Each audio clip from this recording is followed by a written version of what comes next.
ডাইবোরেন অর্থাৎ B2H6 যত টাইপের বোরেন আছে তার মধ্যে সবথেকে গুরুত্বপূর্ণ বোরেন হচ্ছে ডাইবোরেন অর্থাৎ B2H6, দুটো বোরন পরমাণু আর 6টা হাইড্রোজেন পরমাণু, সেটা নিয়েই আমাদের তৈরি হয়েছে ডাইবোরেন। এবার বোরেন সাধারণত 3 প্রকারের হয়। সেটা হচ্ছে নিডোবোরেন, যার সাধারণ সংকেত BnHn+4, অ্যারাকনোবোরেন BnHn+6, ক্লোজোবোরেন BnHn2-। এখন নিডোবোরন আমাদের সিলেবাসে এই একটাই মাত্র আছে, এইটাই আমরা এখন আলোচনা করব। এটাকে ডাইবোরনও বলা হয়ে থাকে, আর ডাইবোরন দিয়ে আর কিছু লেখার দরকার পড়ে না, শুধু ডাইবোরন বলা মানেই আমরা B2H6 ধরে নেব। এবার বলতে এটা দেখো পেন্টাবোরেন 9, আবার হেক্সাবোরেন 10, অক্টাবোরেন 12, অর্থাৎ বোরন পরমাণু আছে 8টা আর হাইড্রোজেন আছে 12টা, সেই সংখ্যাগুলোকে এখানে উল্লেখ করা হচ্ছে। ঠিক একইভাবে অ্যারাকনোবোরনের ক্ষেত্রে নিডোবোরনের সাধারণ সংকেত ছিল তোমার BnHn+4, কিন্তু অ্যারাকনোবোরনের ক্ষেত্রে BnHn+6। তাহলে তাদের এই সংকেত অনুযায়ী তাহলে এনের মান যদি 4 হয় তাহলে এটা 10 হয়ে যাবে, সেই জন্য এটাকে বলছে টেট্রাবোরেন 10। আবার হেক্সাবোরেন 12, এখানে কিন্তু হেক্সাবোরেন 10 ছিল, হেক্সাবোরেন 10 বলা মানে তোমার নিডো, আর হেক্সাবোরেন 12 বলা মানে অ্যারাকনোবোরেন হয়ে যাবে। আর অক্টাবোরেন 14, এখানে অক্টাবোরেন 12 ছিল, এখানে অক্টাবোরেন 14 হয়ে গেছে। এই সংখ্যাগুলো দেখেই কিন্তু আমাদের কোন বোরন শ্রেণীতে পড়ছে সেটা কিন্তু আমরা সহজেই শনাক্ত করতে পারবো। আর একটা যেটা বলছে ক্লোজোবোরেন B6H6 2-, এগুলো একটা করে সব অ্যানায়ন হিসেবে অবস্থান করে, এমনি এইভাবে কোনো এদের নাম পাওয়া যায় না। বা ক্লোজোবোরেনে হচ্ছে হেক্সাবোরেন আর আনডেকাবোরেন হিসাবেও এগুলোকে চিহ্নিত করা হয়ে থাকে। এর পরে যেটা বলছে দেখো, পরীক্ষাগারে কিভাবে B2H6 প্রস্তুত করবে। পরীক্ষাগারে B2H6 প্রস্তুত করতে গেলে বলছে সোডিয়াম বোরোহাইড্রাইড NaBH4কে ডাইগ্লাইম মানে হচ্ছে একটা ইথার, এই ডাইগ্লাইম ইথারের সংকেতটা যদি আমরা দেখি বেশ একটু জটিল মতো মনে হয়। CH3O, এই CH2CH2O, তাতে আবার CH2CH2O CH3, এইটা হচ্ছে ডাইগ্লাইম DYGLIME। তার মানে দেখো এখানে একটা, দুটো, তিনটে ইথার লিঙ্কেজ আছে। সেই জন্য বলছে যে সোডিয়াম বোরোহাইড্রাইডকে ডাইগ্লাইম মাধ্যমে I2 দ্বারা জারিত করলে ডাইবোরেন পাওয়া যায়। পরীক্ষাগারে এই পদ্ধতিকে কাজে লাগিয়েই ডাইবোরেন প্রস্তুত করা হয়। নিচের সমীকরণটা কিন্তু একটুখানি দেখতে হবে। 2 অণু সোডিয়াম বোরোহাইড্রাইড তার সাথে I2 বিক্রিয়া করেছে, এখানে B2H6 বাই প্রোডাক্ট বা উপজাত পদার্থ হিসাবে সোডিয়াম আয়োডাইড এবং হাইড্রোজেন উৎপন্ন হয়েছে। এখানে রিয়াকশানটা ব্যালেন্স করা যাচ্ছে। এরপরে যেটা বলছে শিল্প পদ্ধতি, পরীক্ষাগারে শুধুমাত্র পরীক্ষার প্রয়োজনে প্রস্তুত করলাম তা তো নয়, লার্জ স্কেল প্রোডাকশান যেখানে দৈনন্দিন জীবনে প্রচুর পরিমাণে মানে কাজে লাগে, সেই সমস্ত ক্ষেত্রে ডাইবোরনের প্রোডাকশান করতে গেলে ইন্ডাস্ট্রিয়াল প্রসেস লাগবে। তাই ইন্ডাস্ট্রিয়াল প্রসেসটা হচ্ছে এইরকম। শিল্পক্ষেত্রে BF3কে বোরন ট্রাইফ্লোরাইডকে যদি আমরা সোডিয়াম হাইড্রাইড দ্বারা NaH দ্বারা সোডিয়াম হাইড্রাইড দ্বারা বিজারিত করি তাহলে B2H6 উৎপন্ন হয় এবং তার সাথে উপজাত পদার্থ হিসাবে সোডিয়াম ফ্লোরাইড পাওয়া যায়। BF3 পরীক্ষায় একবার আমাদের প্রশ্ন এসেছিল, BF3 থেকে তুমি কিভাবে ডাইবোরন বানাবে বা শিল্পক্ষেত্রে কীভাবে ডাইবোরন প্রস্তুত করা হয়। বোরন ট্রাইফ্লোরাইডকে যদি আমরা সোডিয়াম হাইড্রাইড সহযোগে বিজারিত করি তাহলে B2H6 পাবো। আর এখানে দেখো দুটো বোরন থাকার জন্য 2 দিয়েছি, যেই 2 দিয়েছি ফ্লুরিন হয়ে গেছে 6টা, তাহলে 6NF। এবার 6 সোডিয়াম মেলাতে গেলে এখানে সোডিয়াম 6 দিতে হচ্ছে, দিলেই সমীকরণটা সমতা বিধান হয়ে যাচ্ছে। এরপরে যেটা বলছে দেখো, বোরন ট্রাইফ্লোরাইড ইথারেটকে লিথিয়াম অ্যালুমিনিয়াম হাইড্রাইড দ্বারা বিজারিত করলে কী ঘটে সমীকরণ সহ লেখো। এটা কোনো ইন্ডাস্ট্রিয়াল মেথড বা ল্যাবরেটরি মেথড নয়, এটা একটা এমনি মেথড, মানে এইভাবেও আমরা প্রস্তুত করতে পারি। বোরন ট্রাইফ্লোরাইড ইথারেট অর্থাৎ BF3.ET2O, মানে ইটি এইটার মানে হচ্ছে CH3CH2O, এইখানে একটা CH2CH2 অর্থাৎ ডাই ইথাইল ইথার। মানে ইটিটাকে ইথাইলটাকে তো ইটি লেখা হয়, সেজন্য ইটি2O ওখানে লেখা হয়েছে। সেটা হচ্ছে ট্রাইফ্লোরো বোরন বা বোরন ট্রাইফ্লুরাইড ইথারেট, মানে ইথার দ্রাবকে ওটা দ্রবীভূত অবস্থায় আছে বলে ওই অবস্থায় ওটাকে নেওয়া হয়েছে, কারণ BF3 সহজে প্রকৃতিতে মুক্ত করে না, ওটাকে ইথার দ্রবণে দ্রবীভূত অবস্থাতেই নেওয়া হয়। বলছে বোরন ট্রাইফ্লোরাইড ইথারেটকে যদি আমরা লিথিয়াম অ্যালুমিনিয়াম হাইড্রাইড দ্বারা বিজারিত করি তাহলে আমরা কিন্তু ডাইবোরেন পাবো বা B2H6 পাবো। এখন বিক্রিয়াটা ঘটানো হয় ইথার মাধ্যমে, ডাই ইথাইল ইথার মাধ্যমে। তার ফলে যেটা উৎপন্ন হচ্ছে দেখো, বিক্রিয়ায়িত পদার্থ অনেক রকম হয়েছে। এইটা মানে ইথারটা চলে যাবে, তারপরে লিথিয়াম ক্লোরাইড, অ্যালুমিনিয়াম ফ্লোরাইড এবং তার সাথে B2H6 আমরা পাবো। ব্যালেন্সটা করলে এখানে এটা 4, এই ব্যালেন্সটাও কিন্তু একটু মানে জটিল টাইপের। আমার মতে বলে এটা এই ব্যাপার 4টাকে মাথায় রাখলে 4 3 12টা ফ্লোরিন, তাহলে 12টা ফ্লোরিন হওয়া মানে বা বোরন 4টে, তাহলে 2 এখানে দিয়ে দেবো। যেই 2 দিয়ে দিলাম, এখানে দেখো আর কোথাও হাইড্রোজেন নেই, তাহলে তোমার 6 দিয়ে 12, 12টা হাইড্রোজেন। লিথিয়ামে এই হাইড্রোজেন মেলাতে গেলে তাহলে এখানে 3 দিতে হচ্ছে, তাহলে যেই 3 দিলাম 3 লিথিয়াম ফ্লোরাইড 3 অ্যালুমিনিয়াম ফ্লোরাইড দিলেই কিন্তু আমাদের হাইড্রোজেন লিথিয়াম সোডিয়াম সবই ব্যালেন্স, লিথিয়াম অ্যালুমিনিয়াম সবই ব্যালেন্স হয়ে যাচ্ছে। সোডিয়াম বলছি, সোডিয়াম এখানে নেই। নেক্সট যেটা বলছে দেখো, ডাইবোরনের সাথে নিম্নলিখিত পদার্থগুলির রাসায়নিক বিক্রিয়া কি ঘটে বা রাসায়নিক বিক্রিয়াগুলি লেখো। এদের মধ্যে আমি এইটাকে একটু স্টার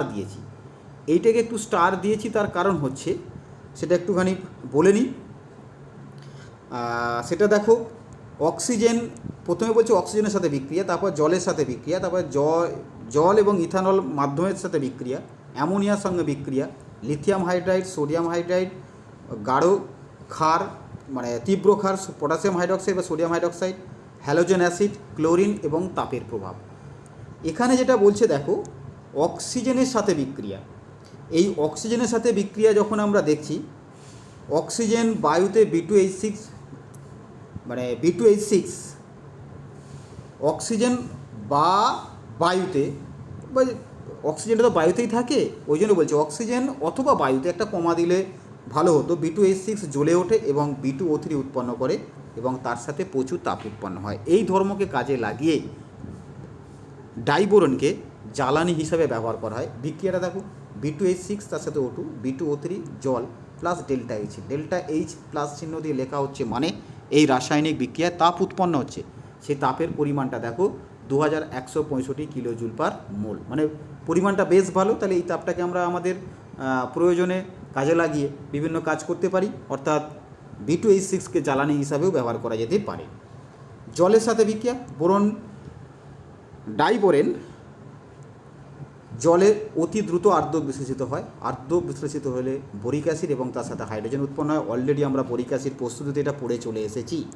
এবার হচ্ছে জলীয় মিথানল, তাহলে বোরিক ডাইবোরেন জলে আর্দ্র বিশ্লেষিত হলে বোরিক অ্যাসিড উৎপন্ন হয়। যে বোরিক অ্যাসিড মিথাইল অ্যালকোহলের সাথে বিক্রিয়া করে ট্রাইমিথাইল বোরেট নামক একটা উদ্বায়ী যৌগ গঠন করে। এগুলো লেখার কিছু নেই, যেটা আছে ওটাকে ভাষা দিয়ে লিখে দিলেই তোমার হয়ে যাবে। রিয়াকশানগুলো মাথায় থাকলে তুমি নিজে থেকেই লিখতে পারবে। ডি যেটা বলছি দেখো, ডাইবোরেন অ্যামোনিয়ার সাথে, অর্থাৎ অ্যামোনিয়ার সাথে ডাইবোরনের বিক্রিয়া, ডাইবোরনের সাথে অ্যামোনিয়া বিক্রিয়া করে প্রথমে একটি যৌগ গঠন করে, যা পরে 473 ডিগ্রি সেন্টিগ্রেড উষ্ণতায় বিয়োজিত হয়ে একটি উদ্বায়ী যৌগ বোরাজিন বা বোরাজোল উৎপন্ন করে, অর্থাৎ B3N3H6 উৎপন্ন করে। এই B3N3H6 বোরাজিন বা বোরাজোল নামে পরিচিত।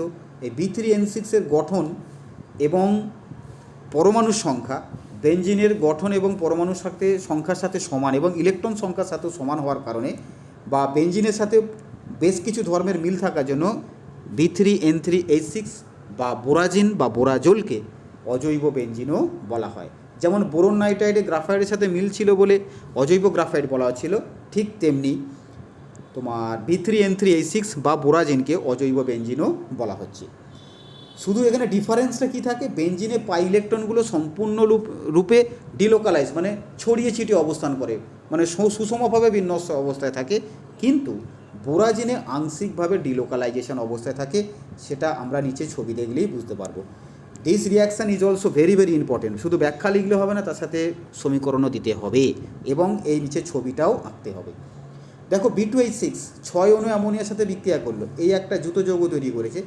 থার্ড ব্র্যাকেটের মধ্যে BH2 NH3 third bracket close, মাথায় প্লাস, আর তার সাথে BH4 মাইনাস। জুতো যৌগ, এটা জটিল যৌগ টাইপের বা জুতো যৌগ, জুতো যৌগই লিখবে, নাম লেখার দরকার নেই। পরে 473 কেলভিন তাপমাত্রায় বিয়োজিত হয়ে গেলে B3N3H6 বা বোরাজিন তৈরি হয়েছে।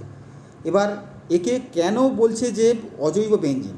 বেঞ্জিনের গঠন ভালো করে খেয়াল করো, সবকটা কার্বন কার্বন কার্বন কার্বন, 6টা কার্বন অর্থাৎ C6 আর 6টা হাইড্রোজেন H6। এখানে দেখো B3 একটা দুটো তিনটে, N3 একটা দুটো তিনটে, তিনটে নাইট্রোজেন আর তার সাথে 6টা হাইড্রোজেন। তার মানে মোট 12টা এখানে মোট 12টা পরমাণু আর এখানেও মোট 12টা পরমাণু। এবার বলছে একটা কার্বন কার্বন বন্ধনে ইলেকট্রন সংখ্যা কত হবে? 6 6 12। এখানে তুমি চলে আসো, এটা হচ্ছে 5, এটা হচ্ছে 7, 7 প্লাস 5, তাহলে এটাও কিন্তু 12। এবার যদি যোজন ইলেকট্রনগুলো গণনা করি তাহলে সেটাও একই হবে, অর্থাৎ গঠন একই, পরমাণুর সংখ্যাও একই এবং যোজক ইলেকট্রনের সংখ্যা বা ইলেকট্রন সংখ্যাও একই। এত কিছু ধর্মের মিল থাকার জন্য বোরাজিনকে অজৈব বেঞ্জিন বলা হয়ে থাকছে। এবার যেটা বলছে দেখো, লিথিয়াম হাইড্রাইড এবং সোডিয়াম হাইড্রাইডের সাথে বিক্রিয়া করলে লিথিয়াম বোরোহাইড্রাইড অথবা সোডিয়াম বোরোহাইড্রাইড উৎপন্ন হয়। এখানে নতুন করে কিছু বলার নেই। তারপরে যেটা বলছে দেখো, তীব্রক্ষার সোডিয়াম হাইড্রক্সাইড বা পটাশিয়াম হাইড্রক্সাইডের সাথে বিক্রিয়া করলে, যদি সোডিয়াম হাইড্রক্সাইডের সাথে বিক্রিয়া করে সোডিয়াম মেটাবোরেট NaBO2, আর পটাশিয়াম হাইড্রক্সাইডের সাথে বিক্রিয়া করলে পটাশিয়াম মেটাবোরেট, এটা সোডিয়াম মেটাবোরেট, এবং তার সাথে হাইড্রোজেন উৎপন্ন হয়। ব্যালেন্সটা এখানে করে দেওয়া আছে, তোমরা একটু ব্যালেন্সটা প্র্যাকটিস করবে। আর নেক্সট যেটা আমরা চলে যাব, যে হ্যালোজেন অ্যাসিড। হ্যালোজেন অ্যাসিড মানে তোমার HX অর্থাৎ HI, HBr এবং HCl। হ্যালোজেন অ্যাসিড অর্থাৎ HI এর সাথে 320, এখানে টেম্পারেচারটা একটু গন্ডগোল আছে, তোমার 320 কেলভিন তাপমাত্রায়, 320 কেলভিন তাপমাত্রায় ডাইবোরনের একটা হাইড্রোজেন পরমাণু হ্যালোজেন দ্বারা প্রতিস্থাপিত হয় এবং তার সাথে হাইড্রোজেন গ্যাস উৎপন্ন হয়। ঠিক একইভাবে যদি আমরা HBr এর সাথে বিক্রিয়া করাই, তখন বলছে শুধু বিক্রিয়াতে তাপ দিলেই হবে না, একটা অনুঘটক অ্যালুমিনিয়াম ব্রোমাইডও ব্যবহার করতে হয়। ঠিক একইভাবে HCl এর সাথেও যখন বিক্রিয়া হচ্ছে একদম সেম রিয়াকশান হবে, শুধু আয়োডিনের জায়গায় একবার ব্রোমিন একবার ক্লোরিন বসবে, সেখানেও অনুঘটকের প্রয়োজন হচ্ছে। তাহলে এই যে ঘটনাগুলো আমরা দেখতে পাচ্ছি, আয়োডিন শুধুমাত্র 320 ডিগ্রি সেন্টিগ্রেড তাপমাত্রাতে বিক্রিয়া করতে পারছে, 320 কেলভিন তাপমাত্রায়, কিন্তু এখানে এর থেকেও উচ্চ তাপমাত্রা দেওয়া হচ্ছে, তাতেও বিক্রিয়া করছে না, তখন একটা অনুঘটক ব্যবহার করতে হচ্ছে। এখানেও তেমনি একটা অ্যালুমিনিয়াম ক্লোরাইড অনুঘটক ব্যবহার করতে হচ্ছে। তারপরে যেটা বলছে দেখো, যদি আমরা হ্যালোজেনের সাথে বিক্রিয়া ঘটাই, যেটা বলছে হ্যালোজেনের সাথে বিক্রিয়া ঘটালে ডাইবোরেন উৎপন্ন হয়। এই হ্যালোজেনের সাথে বিক্রিয়া ঘটালে হ্যালো ডাইবোরেন উৎপন্ন হয়। এই হ্যালো ডাইবোরেন অর্থাৎ ডাইবোরেনের একটা হাইড্রোজেন পরমাণু হ্যালোজেন দ্বারা প্রতিস্থাপিত হয়। নিচে বিক্রিয়াগুলো আমি এক এক করে দিয়ে দিয়েছি দেখো। B2H6 যদি ক্লোরিনের সাথে বিক্রিয়া করে সাধারণ তাপমাত্রাতেই বিস্ফোরণ সহকারে বিক্রিয়া ঘটে তোমার ক্লোরোডাইবোরেন উৎপন্ন হয়, কিন্তু ব্রোমিনের সাথে যখন বিক্রিয়া ঘটানো হচ্ছে 373 কেলভিন তাপমাত্রায় বিক্রিয়া ঘটে তোমার ব্রোমোডাইবোরেন। এবার যখন আয়োডিনের সাথে বিক্রিয়া ঘটানো হচ্ছে তাপমাত্রা 373 হচ্ছে না, উচ্চ তাপমাত্রার প্রয়োজন হচ্ছে এবং তার সাথে আয়োডোডাইবোরেন উৎপন্ন হচ্ছে।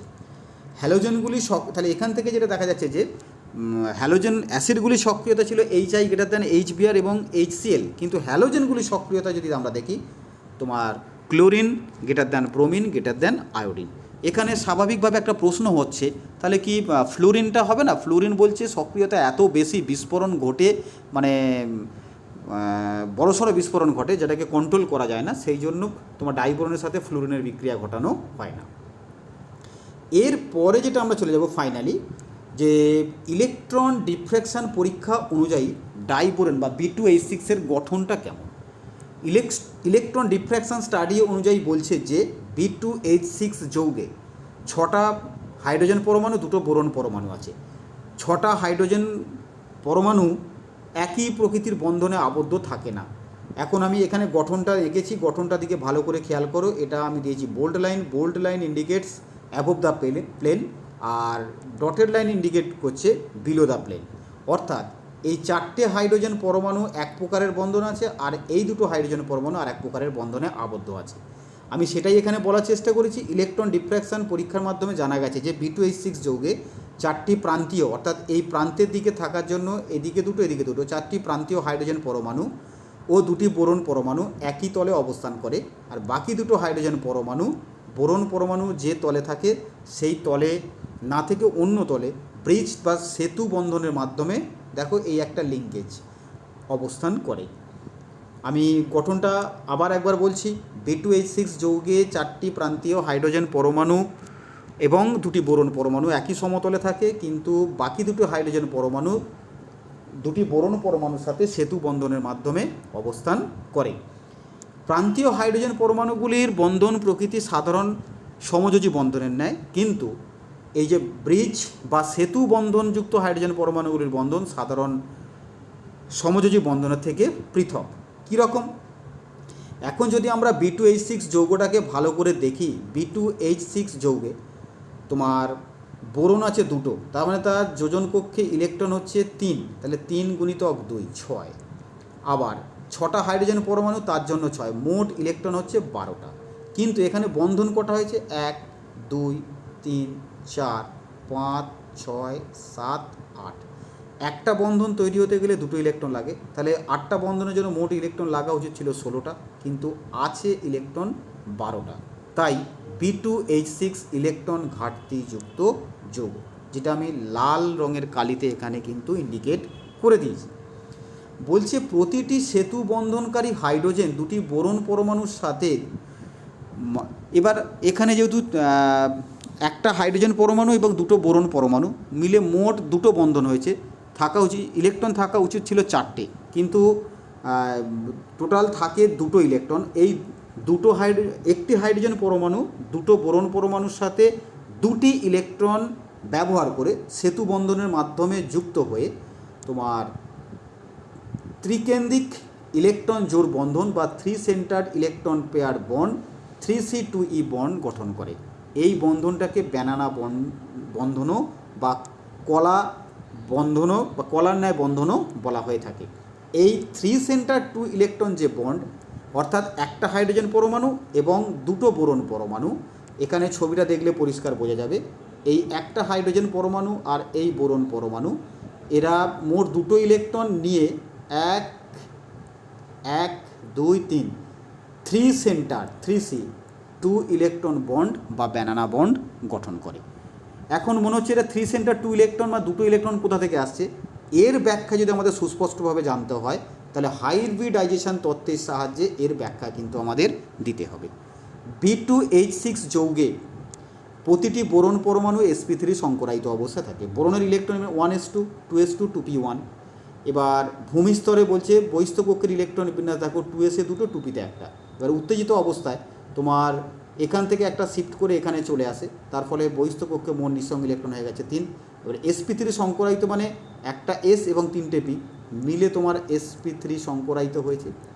এবার বলছে এই sp3 সংকরায়ন ঘটার ফলে বোরন পরমাণুকে আমরা এইভাবে দেখাতে পারি, তার 4টে সংকর কক্ষক এইভাবে থাকছে, কারণ প্রত্যেকটা বোরন পরমাণুই তো তোমার sp3 সংকরায়িত।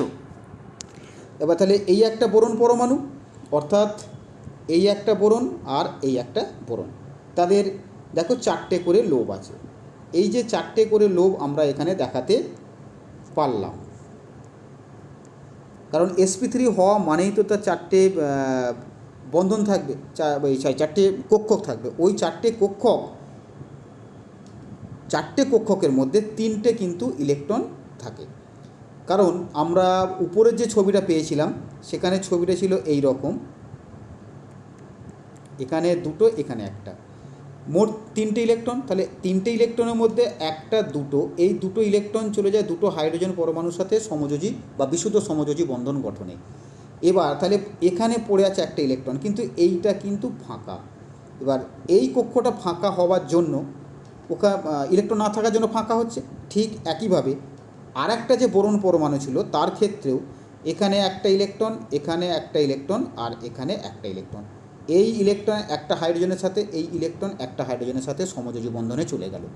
কিন্তু এবার এইখানে বলছে হাইড্রোজেন পরমাণু, একটা হাইড্রোজেন পরমাণু এই বাম দিকের বোরন পরমাণু আর ডান দিকে বোরন পরমাণুর সাথে এর একটা ইলেকট্রনযুক্ত sp3 কক্ষক, এর ফাঁকা ইলেকট্রনযুক্ত বা কোনো ইলেকট্রন নেই সেই রকম sp3 কক্ষকের মধ্যে এরকম একটা সেতু বন্ধন তৈরি হচ্ছে।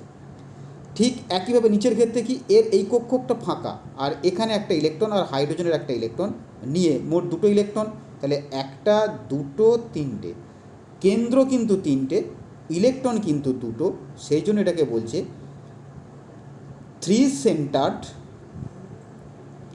2 ইলেকট্রন বন্ড। এখন এই 3 সেন্টার 2 ইলেকট্রন বন্ড হওয়ার জন্য তোমার এই যে ঘটনাটা আমরা দেখতে পাচ্ছি, তাহলে এখানে একটা হাইড্রোজেন পরমাণু, এখানে একটা হাইড্রোজেন পরমাণু, ওদের নিউক্লিয়াসে তো একটা করে প্রোটন থাকে, তারা ধনাত্মক আধানগ্রস্ত। তাহলে এই ধনাত্মক আধানগ্রস্ত হওয়ার জন্য এর সাথে বিকর্ষণ বল কাজ করে, সেই বিকর্ষণ বলটাকে মিনিমাইজ করার জন্য ওরা একটু দূরে সরে গিয়ে এইরকম ব্যানানা শেপ বন্ধন গঠন করে থাকে, সেই জন্য এটাকে বলা হয় ব্যানানা বন্ড বা 3 সেন্টার 2 ইলেকট্রন বন্ডও বলা হয়ে থাকছে। এখানে এটা তোমার 3 সেন্টার হবে, আমি কারেকশান করে দিচ্ছি। নেক্সট যেটা বলছে দেখো, উষ্ণ ও গাঢ় নাইট্রিক সোডিয়াম হাইড্রোক্সাইড দ্রবণে অ্যালুমিনিয়াম যোগ করলে কী হবে। আমরা নিচু ক্লাস থেকে পড়ে আসছি, উষ্ণ গাঢ় সোডিয়াম হাইড্রোক্সাইডের সাথে অ্যালুমিনিয়ামের বিক্রিয়ায় সোডিয়াম অ্যালুমিনেট এবং হাইড্রোজেন গ্যাস উৎপন্ন হয়। ঠিক একইভাবে অ্যালুমিনিয়াম পাউডারকে হঠাৎ করে বাতাসে এক্সপোজ করলে বা বাতাসে আনলে আগুন জ্বলে যায় কেন? অ্যালুমিনিয়াম পাউডার সূক্ষ্ম হওয়ার জন্য তোমার রাসায়নিক সক্রিয়তা অত্যন্ত বেশি হয়, হঠাৎ করে বাতাসের অক্সিজেনের সংস্পর্শে আনলে তাপদায়ী জারণ বিক্রিয়া ঘটে এবং এত বেশি তাপ উৎপন্ন হয় যে আগুন জ্বলে যাওয়ার সম্ভাবনা থেকে যায়। অ্যালুমিনিয়াম পাত্রে নাইট্রিক অ্যাসিড রাখা যায় না কেন? নাইট্রিক অ্যাসিড তীব্র জারক অ্যাসিড হওয়ার জন্য অ্যালুমিনিয়ামকে জারিত করে Al2O3 পরিণত করে, ফলে পাত্রের ক্ষয় হয়, সেই জন্য অ্যালুমিনিয়াম পাত্রে নাইট্রিক অ্যাসিডকে রাখা যায় না।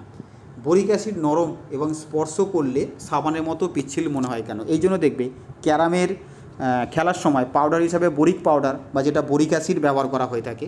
বোরিক অ্যাসিড আমরা গঠনটা আগেই দেখেছি, বোরিক অ্যাসিডের অণুগুলি একে অপরের সঙ্গে আন্তরাণবিক হাইড্রোজেন বন্ধন গঠনের মাধ্যমে ষড়ভুজ স্তর গঠন করে অবস্থান করে এবং ওই একটা স্তর সেই গ্রাফাইটের মতো একটা স্তর আর একটা স্তরের উপর ধাপে ধাপে সজ্জিত থাকে, তাই বাইরে থেকে হাত দিয়ে সামান্য বল প্রয়োগ করলে একটা ষড়ভুজাকৃতি স্তর আর একটা স্তরের উপর দিয়ে স্লিপ কেটে বেরিয়ে চলে যায়, সেই জন্য নরম বা পিচ্ছিল বলে মনে হয়।